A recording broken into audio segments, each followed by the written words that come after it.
Hello दोस्तों, आज की इस वीडियो में हम पढ़ेंगे chemical reactions and equations class 10th का चैप्टर 01। तो पहला टॉपिक है हमारा फिजिकल चेंज। तो what is physical change? Physical change it is the change in physical properties. किसी भी मैटर की फिजिकल प्रॉपर्टीज़ में कोई चेंज आए तो उसको हम बोलते हैं फिजिकल चेंज। तो असल में होता क्या है? Physical change like melting point और बॉइलिंग पॉइंट ETC। तो इसका एग्जांपल हम ले सकते हैं कि एक आइस क्यूब को एटमॉस्फेयर में जब रखा जाता है तो वो अपनी सॉलिड स्टेट को चेंज करके वाटर बन जाता है, लिक्विड में चेंज हो जाता है। तो ये फिजिकल चेंज है। जो फिजिकल चेंज होता है फ्रेंड्स, उसको वापस रिवर्स किया जा सकता है, जो पहले जैसे बना सकते हैं। जैसे हम वाटर को वापस रेफ्रिजरेटर में रख के आइस बना सकते हैं। ये है physical change.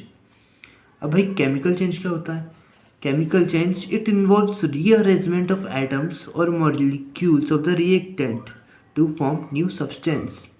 It can be represented by a chemical reaction. Chemical change वो चेंज होता है जिसमें एटम्स जो होते हैं और मॉलिक्यूल्स सब मिलके आपस में एक नया सब्सटेंस बना लेते हैं। लाइक जो बर्निंग ऑफ LPG है और अदर फ्यूल्स, लाइक डीजल्स को जब बर्न करते हैं, डीजल पेट्रोल को हमारी गाड़ी में से, तो हम वापस से वो गैस में चेंज हो जाता है।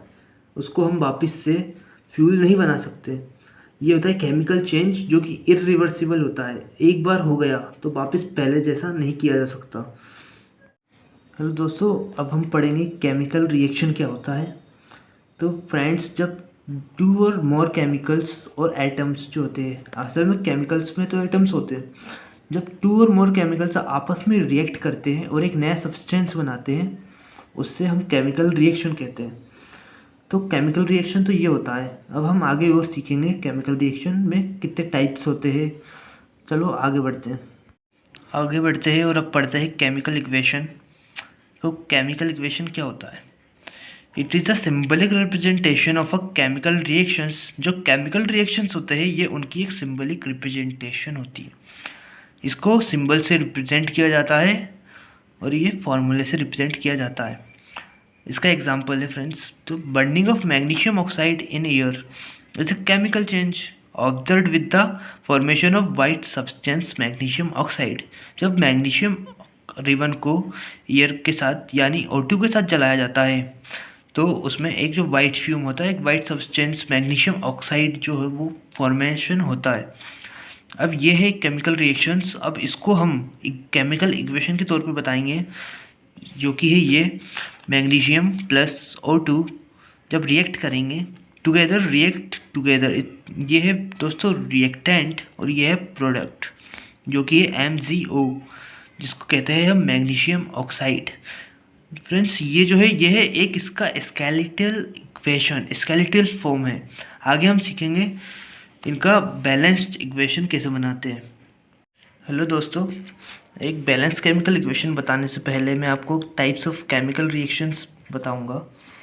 जो केमिकल रिएक्शन है उसके 5 टाइप होते हैं, जो कि है combination reaction, decomposition reaction, displacement reaction, double displacement reaction and redox reaction. हम सबसे पहले बात करेंगे कॉम्बिनेशन रिएक्शन की। तो व्हाट इज़ कॉम्बिनेशन रिएक्शन? होता क्या है दोस्तों? जब टू और मोर देन टू सब्सटेंस और compounds combine to form one product, it is called combination reaction.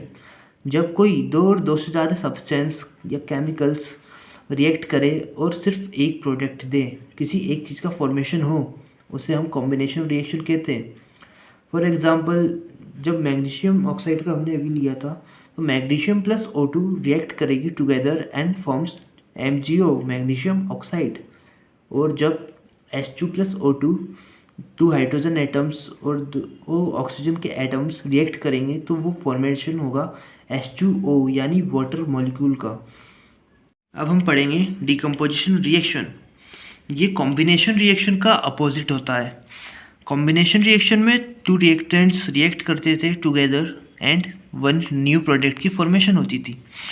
पर डिकम्पोजिशन रिएक्शन में जो एक रिएक्टेंट होता है वो ब्रेक होता है 2 और मोर प्रोडक्ट्स में, यानी एक केमिकल ब्रेक होकर 2 और उससे ज़्यादा टुकड़ों में टूट जाता है, बिखर जाता है। इसको डिकम्पोजिशन रिएक्शन कहते हैं।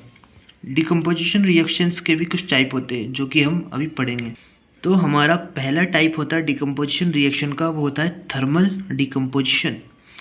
असल में थर्मल डिकम्पोजिशन क्या है? When the reactant molecule break up by supplying heat energy.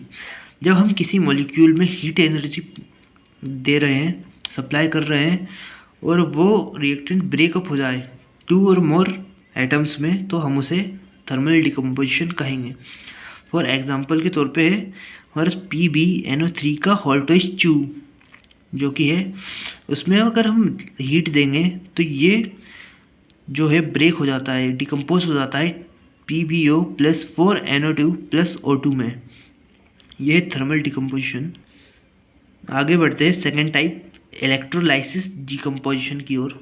तो इलेक्ट्रोलाइसिस डिकम्पोजिशन क्या होता है? नाम से ही पता चलता है, इलेक्ट्रिक एनर्जी सप्लाई करेंगे। जब कोई रिएक्टेंट और मॉलिक्यूल जो होता है वो इलेक्ट्रिक एनर्जी की सप्लाई से ब्रेक हो जाए, उसे हम इलेक्ट्रोलाइसिस डिकम्पोजिशन कहते हैं। असल में जो हमारा H2O है, वाटर मॉलिक्यूल है, अगर हम उसमें बहुत ही ज़्यादा वोल्टेज में इलेक्ट्रिसिटी प्रोवाइड करें तो वो वापस चेंज हो जाता है H2 + O2 में, ये डिकम्पोज हो जाता है। ये है इलेक्ट्रोलाइसिस डिकम्पोजिशन। और डिकम्पोजिशन का लास्ट जो है photochemical decomposition reaction last type है, जिसमें वापस वही होता है, एक मॉलिक्यूल जो होता है वो 2 और मोर सब्सटेंस में ब्रेक हो जाता है, पर इसमें जो फोटॉन्स ऑफ लाइट है, लाइट्स यानी सनलाइट की प्रेजेंट में ब्रेक होता है। यानी जो एग्जांपल इसका जो है 2AgBr, जो सिल्वर ब्रोमाइड का एक सॉल्यूशन होता है जिसमें सनलाइट जैसी पड़ती है, वो ब्रेक हो जाता है 2 डिफरेंट टाइप में से Ag + Br2। जिस तरह से जो हमारी पूजा की कपूर होती है फ्रेंड्स, उसको जैसे ही ईयर्स में रख दिया जाए तो कुछ ही टाइम में उड़ जाती है, अपन कहते हैं। तो ये एक रिएक्शन होता है वहाँ पे, जिसको अपन डिकम्पोजिशन कहते हैं। Displacement reaction. डिस्प्लेसमेंट रिएक्शन क्या होता है? Displacement reaction, it is the type of reaction in which less reactive element displace bye more reactive element. जो लेस रिएक्टिव एलिमेंट होता है उसको मोर रिएक्टिव एलिमेंट से डिस्प्लेस करा दिया जाता है या एक्सचेंज हो जाता है। जिसका एग्जांपल है जिंक + कॉपर सल्फेट, जिसको प्रोडक्ट जो है वो आता है जिंक सल्फेट + कॉपर। इसमें जो जिंक है वो मोर रिएक्टिव एलिमेंट है और जो कॉपर है वो लेस रिएक्टिव एलिमेंट है। इसलिए जिंक ने कॉपर को यहाँ से जो है डिस्प्लेस कर दिया है और उसकी जगह पे आके बैठ गया है। असल में आपको पता किस चलेगा कि कौन सा एलिमेंट ज़्यादा रिएक्टिव है और कौन सा लेस रिएक्टिव है? इसके लिए आपको पीरियोडिक टेबल याद करना होगा। भाई अब बात करेंगे डबल डिस्प्लेसमेंट रिएक्शन। जो डिस्प्लेसमेंट रिएक्शन होता है ये उसका भी एक लेवल ऊपर होता है। इसमें होता क्या है? ये रिएक्शन जिसमें exchange of ions between the reactants take place to form product. जो डिस्प्लेसमेंट रिएक्शन था उसमें मोर रिएक्टिव लेस रिएक्टिव को डिस्प्लेस कर देता था। इस डबल डिस्प्लेसमेंट रिएक्शन में जो है एक्सचेंज होता है आयंस का। जैसे एग्जांपल में हम देखेंगे AgNO3 + NaCl, ये है रिएक्टेंट्स, और जो प्रोडक्ट है वो है AgCl + NaNO3। तो जैसा देख सकते हैं जो Ag है हमारा सिल्वर, वो Cl के साथ यहाँ पे AgCl बना रहा है, और जो NaCl था इसमें जो सोडियम था हमारा Na, वो इस NO3 के साथ यहाँ पे आ चुका है। तो ये जो है दोनों एलिमेंट्स ने, मॉलिक्यूल्स ने एक्सचेंज कर लिया अपना प्लेस। इसे कहते हैं डबल डिस्प्लेसमेंट रिएक्शन। इसके बाद जो है वो है रेडॉक्स रिएक्शन। अब रेडॉक्स रिएक्शन क्या होता है? इसमें जो टाइप ऑफ रिएक्शन है जिसमें बोथ ऑक्सीडेशन और रिडक्शन एक ही टेक प्लेस साइमल्टेनियसली, एक साथ होता है। अब आपको पहले पता होना चाहिए कि भाई ऑक्सीडेशन और रिडक्शन क्या होता है। तो पहले हम सीखेंगे ऑक्सीडेशन एंड रिडक्शन। तो पहले हम बात करेंगे ऑक्सीडेशन की। ऑक्सीडेशन क्या होता है? Oxidation is a reaction that involves the gain of oxygen और लॉस ऑफ हाइड्रोजन। भाई वो रिएक्शन जिसमें ऑक्सीजन का गेन हुआ हो या फिर हाइड्रोजन जो है वो लॉस हुआ हो, उसको हम ऑक्सीडेशन कहते हैं। और भाई रिडक्शन क्या होता है? रेडक्शन इसका अपोजिट होता है। Reaction rate shows the loss of oxygen और गेन ऑफ हाइड्रोजन। जब किसी रिएक्शन में या तो ऑक्सीजन का लॉस हुआ हो या फिर हाइड्रोजन का गेन हुआ हो, उसको हम रेडक्शन कहते हैं। हम वापस यह एग्जांपल देते हैं रेडॉक्स रिएक्शन। असल में देखिए, जो हमारा रिएक्शन है वो है CuO प्लस H2। जो इस रिएक्शन में कॉपर ऑक्साइड है प्लस हाइड्रोजन, जो इसमें जो है प्रोडक्ट जब बना है तो हमारा जो Cu है, जो कॉपर है, उसमें ऑक्सीजन को लॉस कर दिया है। जब लॉस ऑफ ऑक्सीजन होगा तो हम उसको कहेंगे रेडक्शन, और जब गेन ऑफ ऑक्सीजन होगा उसको हम कहेंगे ऑक्सीडेशन। तो जो यहाँ पे H2 था हमारा, इसको O मिल गया है, गेनिंग हुआ है, तो ये है ऑक्सीडेशन रिएक्शन। और एग्जांपल देखते हैं। तो ये यहाँ पे है जो zinc oxide plus carbon ZnO plus C हमारा रिएक्टेंट है, और जो प्रोडक्ट है वो है Zn plus CO, zinc plus carbon oxide. तो इसमें हो क्या, ZnO is reduced to Zn। जो Zn था हमारा ZnO जिंक ऑक्साइड था, उसमें ऑक्सीजन थी। तो हमारी डेफिनेशन क्या कहती है कि भाई जब रेडक्शन लॉस ऑफ ऑक्सीजन हो तो उसको हम क्या कहेंगे, रेडक्शन कहेंगे। तो जो जिंक है यहाँ पे इसने ऑक्सीजन को लॉस कर दिया है, इसलिए ये है रेडक्शन रिएक्शन। और जो हमारा C है यहाँ कार्बन है, इसने गेन ऑफ ऑक्सीजन कर लिया है, तो इसको हम कहेंगे ऑक्सीडेशन। तो ये ऑक्सीडाइज हो चुका है। हमारा नेक्स्ट टॉपिक है एक्सोथर्मिक रिएक्शन। एक्सोथर्मिक रिएक्शन क्या होता है? एक chemical reaction in which heat energy is evolved और लिबर्टेड। भाई एक्सोथर्मिक रिएक्शन वो रिएक्शन होता है जब हम कोई केमिकल रिएक्शन करते हैं और उसमें हीट प्रोड्यूस होती है, साथ में हीट इवॉल्व्ड होती है। जैसे जब हम कार्बन का एक एटम और ऑक्सीजन के दो एटम्स का रिएक्शन करते हैं तो वहाँ CO2 गैस के साथ में थोड़ी हीट प्रोड्यूस होती है। जैसे जब हम ऑक्सीजन जब ह्यूमन बॉडी में लेते हैं और जब CO2 को हम वापस रिलीज़ करते हैं तो हमारी जो माउथ होता है उसके साथ थोड़ी हीट एनर्जी भी प्रोड्यूस होती है। तो यह है एक्सोथर्मिक रिएक्शन, जिसमें रिएक्शन के बाद हीट इवॉल्व हो। इसके बाद आता है एंडोथर्मिक रिएक्शन। एंडोथर्मिक रिएक्शन एक chemical reaction in which heat energy is absorbed. जिस रिएक्शन को करने के लिए ही हीट एनर्जी का यूज़ हो उसे एंडोथर्मिक रिएक्शन कहते हैं। फॉर एग्जांपल में जो हमारा ZnCO3, जब हम इसको हीट देंगे, गर्म करेंगे, तो ये हमें प्रोडक्ट देगा जिंक ऑक्साइड प्लस CO2। एक तरह से हम इसको थर्मल डिकम्पोजिशन रिएक्शन भी कह सकते हैं। तो एंडोथर्मिक रिएक्शन में हमें हीट देना होता है। जो हमारा जो रिएक्टेंट होता है वो एब्जॉर्व करता है हीट को, और जो हमारा एक्सोथर्मिक रिएक्शन होता है उसमें हीट इवॉल्व होती है भाई दो रिएक्शन होने के बाद। अब हम पढ़ेंगे oxidation reaction in our daily life.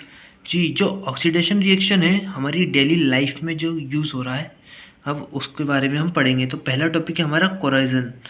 कोराइजन यानी एक तरह से रस्टिंग जो होती है, जंग जो हमारे लोहे पे, कॉपर पे अक्सर हो जाती है। तो इसमें होता क्या है, ये एक अनडिज़ायरेबल चेंज है that occurs in metals when they are attacked by moisture, air, acid and bases. Common examples are rusting of iron, corrosion in copper and silver. देखिए फ्रेंड्स, जो अनडिज़ायरेबल चेंज आते हैं किसी भी मेटल पे जो हमें नहीं चाहिए, वो चेंज जिससे ये सड़ने गलने लगते हैं, ये होता क्यों है? जब हम मॉइस्चर में, एयर में या एसिड और बेसिस का अटैक हो जाता है इन पे। लाइक अगर हम एक आयरन रोड को रेन जब बारिश हो रही हो उसमें बारिश में रख देंगे तो उसमें मॉइस्चर भी लगेगा और एयर भी, उससे उसमें रस्टिंग हो जाएगी। तो ये होता है कोराइजन। इसका कॉमन एग्जांपल्स हम देख चुके हैं कि iron, rusting of iron, iron में रस्ट, जंग लग जाना। कोराइजन इन कॉपर एंड सिल्वर, जो सिल्वर होता है हमारा, कॉपर होता है, वो उसमें ब्लैक निशान लग जाता है, उसे कोराइजन कहते हैं। अब हम आगे बढ़ते हैं रेंसिडिटी पे, जो कि मोस्ट इम्पॉर्टेंट है। यह है रेंसिडिटी। रैंसिडिटी क्या होता है भाई? अनडिजायरेबल चेंज है ये भी। Did take place in oil containing food items due to the oxidation और fatty acids such as their taste and smell gets change. असल में ये है क्या भाई? ये है ऑयल कंटेनिंग फूड आइटम्स जिनमें ऑक्सीडेशन और फैटी एसिड्स का अटैक होता है, और जो टेस्ट है और स्मेल है वो चेंज हो जाता है। असल में जो हमारा जो फूड होता है जिसमें ऑयल से बनता है, उसमें जब ऑक्सीजन थोड़ा बहुत कुछ टाइम के बाद हम कहते हैं कि वो खाना सड़ गया है, उसमें से एक स्मेल आने लगती है, उसका टेस्ट ख़राब हो जाता है, उसे रेंसिडिटी कहते हैं। अब हम कुछ प्रिवेंटिव मेथड्स देखेंगे कि हम हमारे खाने को रेंसिडिटी से कैसे बचाएं। असल में रेंसिडिटी जब खाना हमारा जो ऑयल कंटेनिंग फूड होता है ऑक्सीजन के रिएक्ट करता है और ख़राब हो जाता है, तो इसके लिए कुछ मेथड्स है। तो जो कि ये adding antioxidants to the food material, जो हमारा फूड मटेरियल है उसमें कुछ एंटीऑक्सीडेंट्स को मिला दें ताकि वो ऑक्सीजन से रिएक्ट ना कर पाए, या धीरे से करे तो वो ज़्यादा लंबे समय तक ख़राब ना हो। सेकंड है storing food in air tight containers. जो एयर टाइट कंटेनर है उनमें हमारा फूड रखेंगे ताकि ऑक्सीजन उसमें एंटर ना कर पाए और हमारा खाना ख़राब होने से बच जाए। Using nitrogen gas for packaging, जो हमारे चिप्स कुरकुरे पैकेजिंग होती है उनमें हम नाइट्रोजन गैस का यूज़ करते हैं पैकेजिंग के लिए, ताकि ऑक्सीजन उसमें रिएक्ट ना कर पाए क्योंकि उसमें पहले से नाइट्रोजन गैस है, और ताकि हमारा खाना इससे ज़्यादा लंबे समय तक जो है पैकिंग है हमारी उसमें जो ऑयल कंटेंट चिप्स हैं हमारे वो ख़राब ना हो। और जो फोर्थ है वो है रेफ्रिजरेशन। हमारे जो रेफ्रिजरेटर होते हैं हम उनमें अपना खाना रख सकते हैं, उसमें जो गैस होती है वो हमारे खाने को ऑक्सीडेशन से बचाती है, रेंसिडिटी नहीं होने देती। थैंक यू फ्रेंड्स, इस वीडियो में सिर्फ इतना ही।